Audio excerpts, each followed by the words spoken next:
দেবী স্বামী গম্ভীরানন্দ।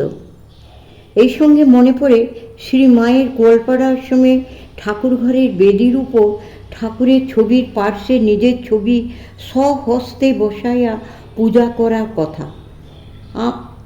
ব্রহ্মচারী বিমল পরে স্বামী দয়ানন্দ উদ্বোধনী শ্রী মায়ের বাড়িতে ঠাকুরের নিত্য পূজার সেবা করিতেন। একদিন সম্ভবত পূজার পরে তিনি শ্রী মাকে প্রণাম করিতে গিয়াছেন। মা কালী ও ঠাকুরের ছবি এবং নিজেকে দেখাইয়া শ্রী মা বলিলেন, এরা এক।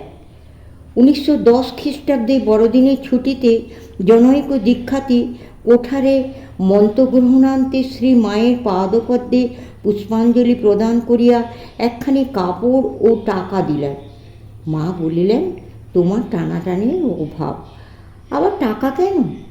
ভক্ত জানাইলেন যে এ টাকা মায়েরই, পুত্রের অর্জিত অর্থে কিছু যদি মায়ের সেবায় লাগে তবে পুত্র ধন্য হয়। মা শুনিয়া বলিলেন, আহা কি টান গো, কি টান! ভক্ত অপরের মুখে শুনিয়াছিলেন মা সাক্ষাৎ কালী, আদ্যাশক্তি, ভগবতী। সে কথা তিনি মায়ের নিজ মুখে শুনিতে চান, কারণ গীতায় এরূপ স্বীকৃতির উল্লেখ আছে। তাই তিনি মাকে বলিলেন, তোমার কথা যা শুনেছি তা আমি বিশ্বাস করি, তবে তুমি স্বয়ং যদি সে কথা বলো তাহলে আর কোনো সন্দেহ থাকে না। তোমার নিজের মুখে শুনতে চায় ও কথা সত্য কি না। সীমা কহিলেন, হ্যাঁ সত্য। 1913 অব্দে জয়রামবাটিতে ভূদেবের বিবাহের পর রাধু অসুস্থ হইয়া পড়িয়াছে। মা পার্শ্বে বসিয়া তাহাকে দুধ খাওয়াইতেছেন। এমন সময় পাগলি মামি আসিয়া সেখানে বসিলেন। রাধুর ইচ্ছা নয় যে নেড়িমা সেখানে থাকেন, তাই তাহাকে একটু ঠেলিয়া দিতেই মায়ের হাত পাগলির পায়ে ঠেকিয়া গেল। পাগলি অস্থির হইয়া বলিয়া উঠিলেন, কেন তুমি আমার পায়ে হাত দিলে? আমার কি হবে গো? মা তাহার রকম দেখিয়া হাসিয়া আকুল। ব্রহ্মচারী রাসবিহারী বলিলেন, পাগলি মাকে গালাগাল অপমান করলেও পায়ে হাত লাগার ভয় আছে। মা বলিলেন, বাবা, রাবণ কি জানত না যে রাম পূর্ণ ব্রহ্ম নারায়ণ, সীতা আদ্যাশক্তি জগন্মাতা? তবুও ওই করতে এসেছিল। ও পাগলি কি আমাকে জানে না? সব জানে, তবু এই করতে এসেছে। ভক্তের প্রতি কৃপাবশে শ্রী মা কখনো কখনো অজ্ঞাতসারেই যেন নিজের স্বরূপ বলিয়া ফেলিতেন। বৈকুণ্ঠ নামক জনৈক ভক্ত শ্রী মাকে কামারপুকুরে দর্শন করিতে যান। রামলাল দাদা এবং লক্ষ্মী দিদিও তখন সেখানে ছিলেন। ভক্ত যখন বিদায় লইতেছেন তখন শ্রী মা অকস্মাৎ বলিয়া উঠিলেন, বৈকুণ্ঠ, আমায় ডাকিস। পরমুহূর্তেই যেন আত্মসংবরণ করিয়া বলিলেন, ঠাকুরকে ডেকো, ঠাকুরকে ডেকলেই সব হবে। লক্ষ্মী দিদি সব শুনিয়াছিলেন।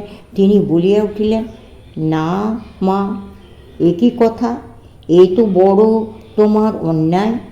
ছেলেদের এমন করে ভোলালে তারা কি করবে? মা বলিলেন, কই আমি কি করলুম? দিদি উত্তর দিলেন, মা, তুমি এই মুহূর্তে বৈকুণ্ঠকে বললে আমায় ডাকিস, আবার বলছো ঠাকুরকে ডেকো। মা বলিলেন, ঠাকুরকে ডাকলেই তো সব হলো।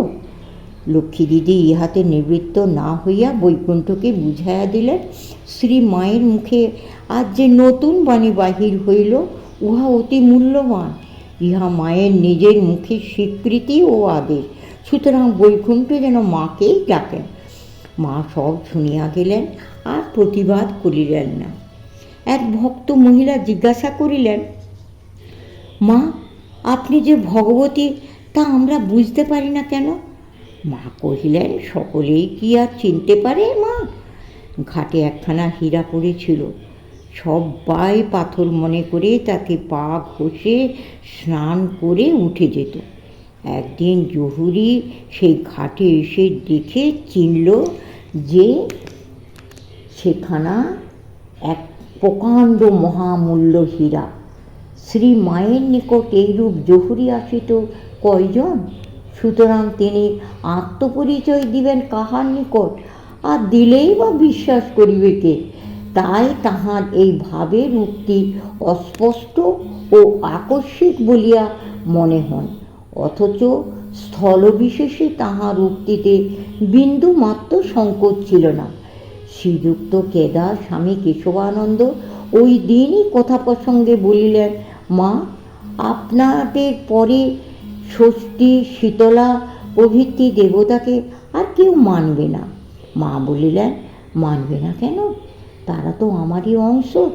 একদিন জগদম্বা আশ্রমে বসিয়া শ্রীযুক্ত কেদার কথা বলিতেছিলেন, এমন সময় অদূরে বটতলায় ঢাক বাজাইয়া ষষ্ঠী পূজা দিতে লোক আসিল।